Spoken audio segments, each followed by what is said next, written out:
Hello बच्चों। मैं प्रहलाद साहब आप सभी का स्वागत करता हूं आपका अपना यूट्यूब चैनल रामानुजन अकेडमी पर। आज हम पढ़ने वाले हैं कक्षा 10वीं का गणित और ज्यामिति के अंतर्गत यह एक प्रमेय है जो मोस्ट इम्पोर्टेंट है। मैं आपको जितना भी प्रमेय पढ़ाऊंगा वो 5 साल के क्वेश्चन पेपर में आए हुए प्रमेय को ही पढ़ाऊंगा। इससे पहले मैं आपको पाइथागोरस, थेल्स, क्षेत्रफल, थेल्स प्रमेय का विलोम, वे सभी प्रमेय आपको पढ़ा चुका हूं मैं।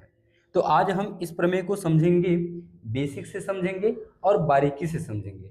आप वीडियो के अंत तक बने रहिएगा, आपको कहीं भी कुछ भी डाउट नहीं रहेगा, आप अच्छे से समझ जाएंगे और पेपर में यदि आता है तो आप उसे बना भी पाएंगे।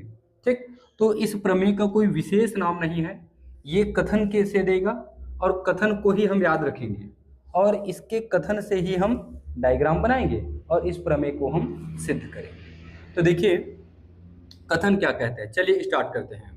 इसका कथन प्रमेय कहता है वृत्त की किसी चाप द्वारा केंद्र पर अंतरित कोण। अब समझें चाप किसे कहते हैं हम। चाप, आप डिवाइडर जानते होंगे, डिवाइडर देखे हैं ना। तो डिवाइडर में आप कुछ इस प्रकार से ऐसे चाप काटते हैं, अंतःवृत्त परिवृत्त बनाते हैं, इस प्रकार से ऐसे चाप काटते हैं, तो उसी को कहा जाता है चाप। क्या कहा जाता है? चाप। तो वृत्त के किसी चाप द्वारा केंद्र पर अंतरित कोण। वृत्त में हमने एक चाप लिया है, यहाँ पे देखो ये चाप है पी क्यू। क्या है इस चाप का नाम? पी क्यू है। वृत्त में हमने एक चाप लिया है पी क्यू, ये पी क्यू। ठीक, और ये जो आपका पी क्यू है वो केंद्र पर कोण बनाएगा, ये जाकर केंद्र पर कोण बनाएगा। इस कोण का नाम क्या पड़ेगा? इस कोण का नाम पड़ेगा P O Q, P O Q. ठीक, वृत्त के किसी चाप द्वारा केंद्र पर अंतरित कोण या केंद्र पर बनाया गया कोण। ठीक है, अब हम P से Q को यहां तक छोड़ दें तो ये परिधि का शेष भाग है। ऊपर जो आपको ये दिख रहा है थोड़ा सा रेड कलर में, वो क्या है? परिधि का शेष भाग है। तो परिधि के शेष भाग पर कोई बिंदु लेंगे हम। परिधि के शेष भाग में कोई बिंदु R है। क्या है? R है। तो परिधि के शेष भाग में जो बिंदु R है उस पर यही चाप P और Q जाकर इस प्रकार से ऐसे कोण बनाएंगे। परिधि के शेष भाग पर ये कोण बनाएंगे, इस कोण का नाम है P R Q, P R Q उस कोण का नाम है। तो ये प्रमेय कहता है कि केंद्र पर बनाया गया कोण परिधि पर बने कोण का 2 गुना होता है। तो केंद्र है आपका O, तो यहाँ पे क्या लगाएंगे आप लोग? 2 लगाएंगे। ये पूरा प्रमेय का कथन है। ठीक, वृत्त के किसी चाप द्वारा केंद्र पर अंतरित कोण वृत्त के परिधि के शेष भाग में, वृत्त के परिधि के शेष भाग में किसी बिंदु पर अंतरित कोण, किसी बिंदु मतलब R पर अंतरित कोण का 2 गुना होता है। अर्थात हम कहेंगे यदि यहाँ का कोण 50 है तो ये कितना होगा? 100 होगा। ठीक, परिधि पर बने कोण का 2 गुना होता है। यदि वहां का कोण 80 है तो ये कितना हो जाएगा? 160 हो जाएगा। केंद्र पर कोण जो बना है वो कितना होगा? परिधि पर बने कोण का 2 गुना होगा। ये प्रमेय का कथन है और आपको याद भी हो गया होगा। और ये सूत्र है जिसे हमें सिद्ध करके लाना है। क्या? पी ओ क्यू बराबर 2 गुणा पी आर क्यू। ठीक, चलिए अब हम इसको स्टार्ट करते हैं और अच्छे से जैसे हमें बोर्ड पेपर में बनाना है वैसे हम इसको सिद्ध करते हैं। सबसे पहले आपको क्या करना है? दिया है करके लिखना है। दिया है में हम क्या लिखते हैं? दिया है में हम लोग लिखते हैं यहाँ पे सबसे पहले लिखेंगे हल, हल। दिया है में हम लोग लिखेंगे क्या लिखेंगे? दिया है में बताइए, ये दिया क्या चीज है? ये वृत्त के किसी चाप द्वारा केंद्र पर अंतरित कोण, चाप है पी क्यू, केंद्र पर अंतरित कोण है पी ओ क्यू, इसी को लिखूंगा मैं। चाप थोड़ा बड़ा लिख देता हूं, चाप पी क्यू द्वारा केंद्र पर अंतरित कोण, चाप पी क्यू द्वारा केंद्र पर अंतरित कोण, बोलिए नाम पी ओ क्यू, कोण पी ओ क्यू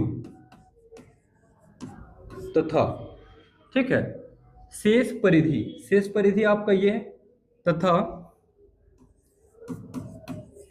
शेष परिधि, शेष परिधि की किसी बिंदु पर अंतरित कोण, अंतरित कोण क्या होगा? पी आर क्यू, कोण पी आर क्यू है। ठीक, इतना हम दिया है हमें लिखेंगे, क्योंकि थोड़ा सा हमको लिखना ही पड़ेगा। चाप पी क्यू द्वारा केंद्र पर अंतरित कोण पी ओ क्यू तथा शेष परिधि के किसी बिंदु पर अंतरित कोण क्या है? आपका पी आर क्यू है। कथन से ही हमने इसको उठाया है। यहाँ 50 और 100 आपको समझाने के लिए बताया था मैं यहाँ पे। ठीक, इसको लिखेंगे नहीं। ठीक, अभी हम इसको सिद्ध करेंगे तो और आपको मैं अच्छे से बताऊंगा इसको। ठीक, इसको मिटा देता हूँ ना मैं, ये चलिए, दिया है के बाद हम क्या लिखते हैं? सिद्ध कर रहे हैं। हमें सिद्ध क्या करना है? अब तो आइडिया लग गया होगा ना, क्योंकि लगातार मैं 4 प्रमेय पढ़ा चुका हूं। सिद्ध करना है, क्या सिद्ध करना है बताइए? केंद्र पर बना कोण क्या है? P O Q. शेष परिधि पर बना कोण क्या है? P R Q. और ये कितना होता है? 2 गुना होता है। कितना होता है? 2 गुना। ये हमें सिद्ध करना है। हमें रचना भी करना पड़ेगा। क्या रचना कर रहे हैं? देखिए, इस पर हम रचना करते हैं। जो आपको आर दिख रहे हैं ना, आर से आप ओ को मिलाइए, आर से आप ओ को मिलाइए और मिलाते हुए थोड़ा सा आगे बढ़ाइए। येलो कलर ले लेता हूं मैं, ये इस प्रकार से आर को, बिंदु आर को केंद्र ओ से मिलाते हुए एम तक आगे बढ़ाएंगे। ठीक, कहां तक आगे बढ़ाएंगे? एम तक। कहां तक आगे बढ़ाएंगे हम इसको? एम तक आगे बढ़ाएंगे। नाम क्या देंगे इसे? नाम एम दे दो। ये चलिए मैं यहां लिख रहा हूं, देखेंगे। बिंदु आर, बिंदु आर को केंद्र ओ से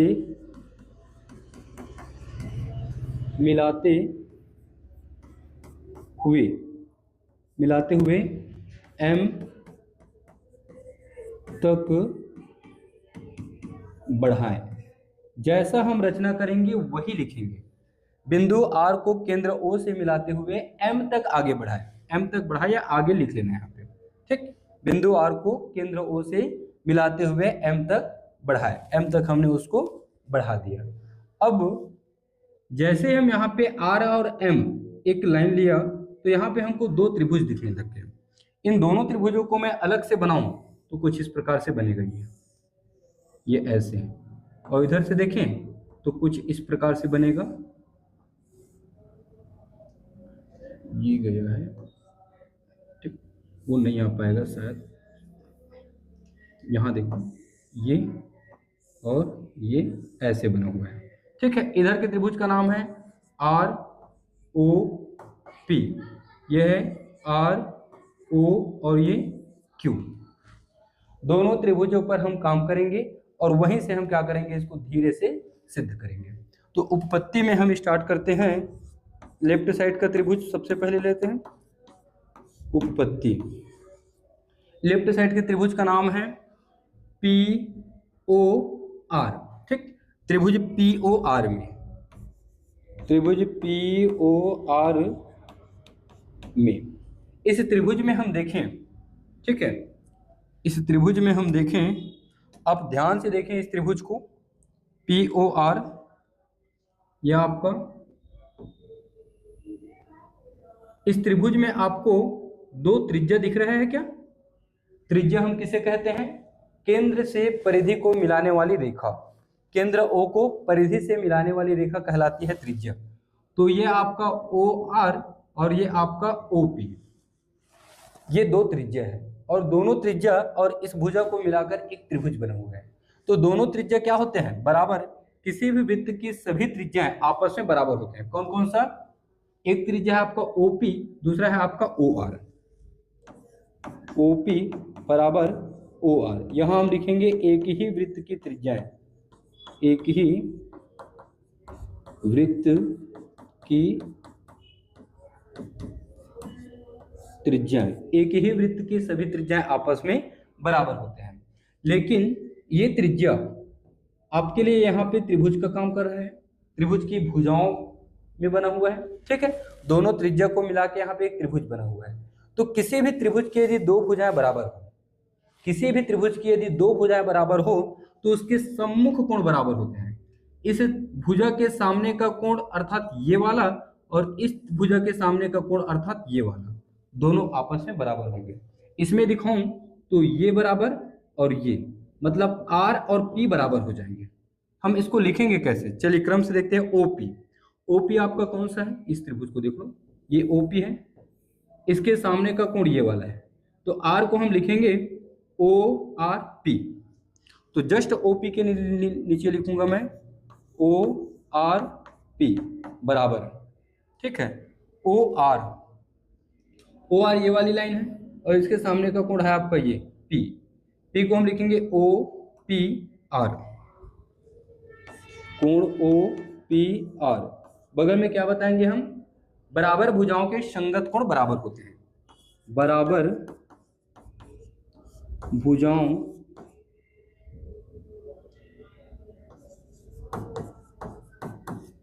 के संगत कोण बराबर होते हैं, बराबर भुजाओं के संगत कोण बराबर होते हैं, इतना हम लिखेंगे। ठीक है, अब इसी त्रिभुज में हम एक बहिष्कोण प्रमेय लगाएंगे। बहिष्कोण का मतलब है, यदि मैं इसको क्लियर कर दूं अंदर से ऐसे, तो यहां पे देखिए ये इस त्रिभुज में बाहर एक कोण बन रहा है, ये वाला, यहाँ पे नाम M है और बाहर के कोण का नाम क्या है, POM। और बहिष्कोण प्रमेय कहता है कि यहाँ पे के कोण को छोड़कर शेष दो कोणों का योग अर्थात P और R दोनों का योग इस कोण के बराबर होगा। ठीक, ये बहिष्कोण प्रमेय कहते हैं। तो इस कोण का नाम है POM, कोण POM बराबर, ये किसके बराबर होगा, P और R के। P को हम कैसे लिखते हैं, OPR, R को ORP, तो यहां लिखूंगा मैं कोण OPR प्लस कोण ORP, बगल में लिखेंगे हम लोग बहिष्कोण प्रमेय, बहिष्कोण प्रमेय। ठीक, अब इन दोनों में से किसी भी एक को गायब करना है और किसी भी एक को वहां पे रखना है। तो रखना किसको है हमें, R को, किसको रखना है, R को, और P के मान को खत्म करना है। तो देखिए यहाँ पे R है और P को हमें क्या करना है, गायब करना है। जस्ट ऊपर आप देखें तो OPR ORP के बराबर है, OPR ORP के बराबर है, तो OPR के जगह क्या रख सकता हूं मैं, ORP। इसको मैं समीकरण देना चाहूं या तुरंत है तो मत दीजिए, तो करके लिख देता हूं यहाँ पे, POM बराबर OPR किसके बराबर है, ORP। तो OPR के जगह हम क्या रखेंगे, ORP, इधर से ORP, दोनों को जोड़ेंगे तो 2 गुणा हो जाएगा, कोण POM बराबर 2 बार हो जाएगा क्या, ORP, इसे आप दीजिए अब समीकरण 1। ठीक है, अब हम सेम टू सेम यही काम इस त्रिभुज में करेंगे जिसका नाम है QOR। क्या नाम है इस त्रिभुज का, QOR। ठीक, तो चलिए लेते हैं त्रिभुज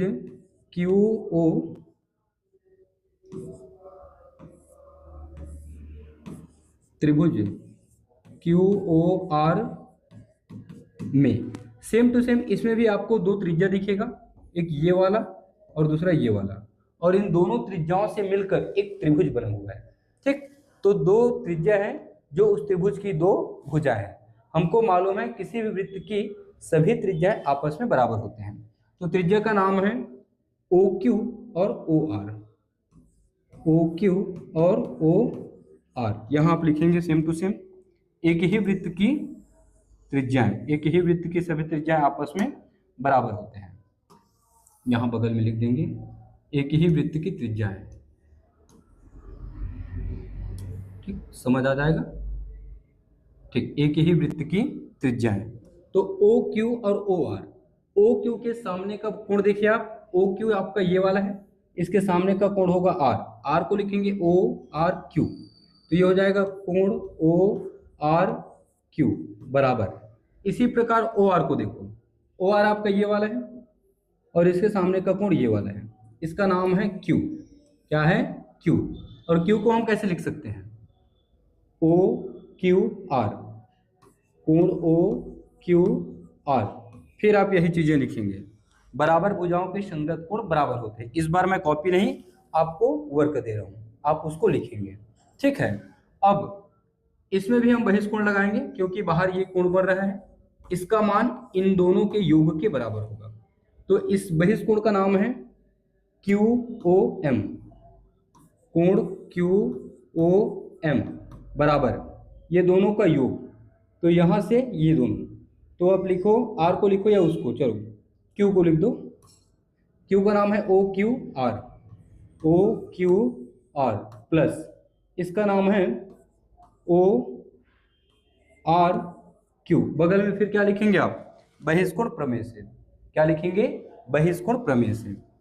जस्ट ऊपर में ओ आर क्यू और ओ क्यू आर आपस में बराबर है, फिर हमको आर को बचाना है और इसे हमें काटना है। तो कोण क्यू ओ एम बराबर, क्यू को हमें खत्म करना है, O Q R O R Q के बराबर है। ठीक, तो ओ क्यू आर के जगह हम क्या रखेंगे? O R Q, O Q R O R Q के बराबर है, तो हम क्यू के जगह क्या रखेंगे? हम आर, क्या रखेंगे? आर, क्योंकि ये सेम मान है जिसका मान ये है, तो यहाँ पे रखो, तो ये हो जाएगा कोण ओ आर क्यू प्लस, और बगल में है फिर आपका ओ आर क्यू, तो कोण Q O M, O R Q दो बार हो गए, तो ओ आर क्यू, और ये समीकरण 2। समीकरण 1 और 2 को आपस में जोड़िए, समीकरण 1 प्लस समीकरण 2, समीकरण 1 प्लस समीकरण 2, P O M plus Q O M बराबर 2 गुणा ओ आर पी। इसको मैं थोड़ा छोटा कर देता हूँ, ये आपको काम आएगा, इससे आपको इस प्रमेय को बनाने में हेल्प मिलेगा। बगल में ऐसे रख दिया हूँ, समझ तो आया होगा ये। ठीक, ओ आर पी प्लस इधर से 2 गुणा O R Q, P O M और क्यू ओ एम। ध्यान से देखो, P O M red yellow colour में लेता हूं मैं, ये है आपका पी ओ एम, फिर प्लस क्यू ओ एम आपका ये है, दोनों को हम प्लस करके जोड़ देंगे तो एक बड़ा सा कोण बनेगा जिसका नाम है क्या? P O Q. P O M और क्यू ओ एम दोनों को जैसे ही हम जोड़ेंगे तो उस बड़े कोण का नाम बनेगा पी ओ क्यू, कोण पी ओ क्यू बराबर, दोनों से हम 2 को कॉमन लेंगे तो ब्रैकेट अंदर बचेगा ओ आर पी और कोण ओ आर क्यू। ठीक है, फिर ओ आर पी और ओ आर क्यू, ऊपर देखो ओ आर पी ये वाला है प्लस ओ आर क्यू ये वाला है, दोनों को आपस में जोड़ेंगे तो बड़ा सा कोण बनेगा जिनका नाम है पी आर क्यू। तो कोण पी ओ क्यू 2 गुणा क्या? पी आर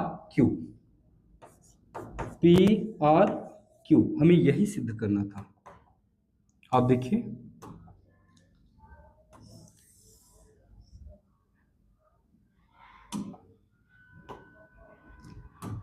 ठीक, कहीं पे आपको कुछ भी डाउट है तो कमेंट करके बताइए, आपका रिप्लाई मैं जरूर करूंगा। और यदि वीडियो जानकारी से भरपूर लगे तो कमेंट करिए, अपने फ्रेंड लोगों को शेयर भी कर दीजिए। मिलते हैं नेक्स्ट वीडियो में एक बढ़िया प्रमेय के साथ। तब तक के लिए जय हिंद, वंदे मातरम। कुछ भी डाउट है तो कमेंट करके बताइए, और कुछ भी दिक्कत है तो कमेंट में ही आप बताइए। मैं आपके कमेंट का रिप्लाई करूंगा और उसको पूरी तरह से हल करने का कोशिश भी करूंगा।